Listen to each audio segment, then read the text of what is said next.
Selamat datang di channel Raden Suhono. Semoga tayangan ini bermanfaat untuk Anda dan jangan lupa bantu subscribe untuk kemajuan konten ini. Para ahli linguistik Indonesia sudah mengajukan protes kepada Lembaga Alkitab Indonesia, Indonesian Bible Society di Jakarta, untuk mulai memikirkan ulang bahwa tidak bisa secara gramatik bahwa Allahku, Allahmu, Allahnya itu dipakai.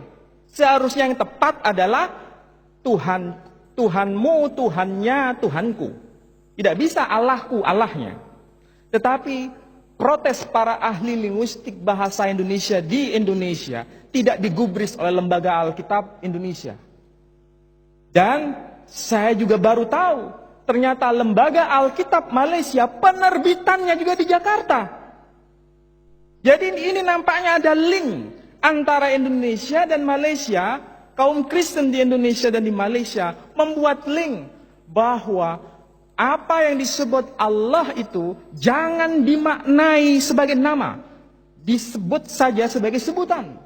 Sehingga tidak salah bila kalau kita mendengar istilah tiada Tuhan selain Allah, itu maksudnya Tuhan yang kita sembah itu bernama Allah. Tapi kalau dalam Alkitab maknanya bergeser. Apa? Disebutkan jangan ada padamu Allah-Allah lain selain Tuhan. Jadi kalau kita tidak ada Tuhan selain Allah, mereka sebut tidak ada Allah kecuali Tuhan. Ini problem persoalan bahasa. Problem, apa maksudnya tidak ada Allah kecuali Tuhan?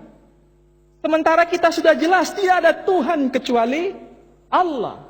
Saya mau bacakan, kalau ingin mau buka yang Kristen terutama yang ada di sini, coba sila buka pada Yosua, dalam kitab Yosua.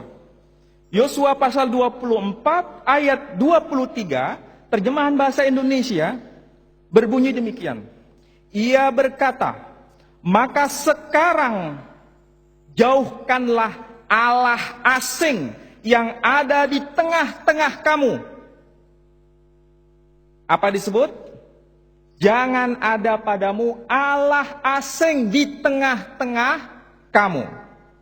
Kalau begitu, maksudnya Allah asing itu sama dengan Tuhan-Tuhan yang asing. Jadi Allah di sini maksudnya bukan nama, tapi sebagai sebutan. Itulah yang membuat kita gelisah sebagai seorang Muslim, baik Malaysia di Indonesia. Bagaimana mungkin Allah yang sebagai nama diubah maknanya menjadi sebutan? Karena mereka memang punya testimoni, credo, bahwa Allah di dunia ini banyak. Ada Allah A, ada Allah B, ada Allah C. Tapi Allah orang Kristen yang disembah bernama Jesus Christ. Jadi sebutan Allah, memang mereka menyembah Allah, tapi Allah yang dimaksud bernama Jesus Christ. Sementara Muslim, Tuhan yang kita sembah itu adalah bernama Allah.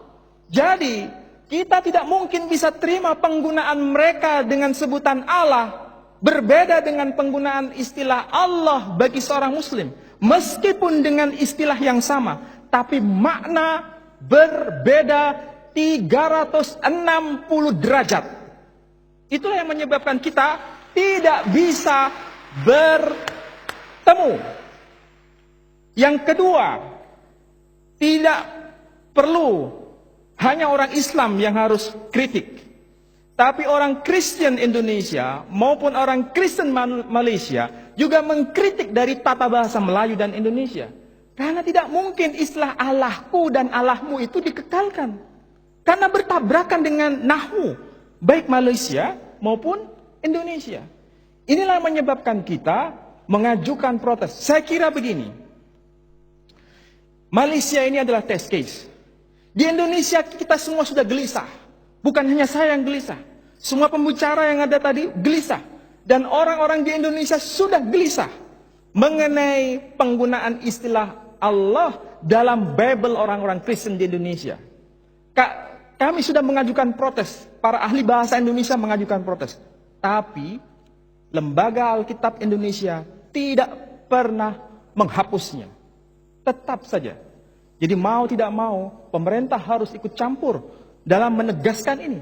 Dan Malaysia sudah memulai ini, kami salut dengan apa yang dilakukan itu. Nama Tuhannya bangsa Israel adalah Yahweh. Sedangkan nama Allah adalah nama Tuhannya umat Islam turun-temurun.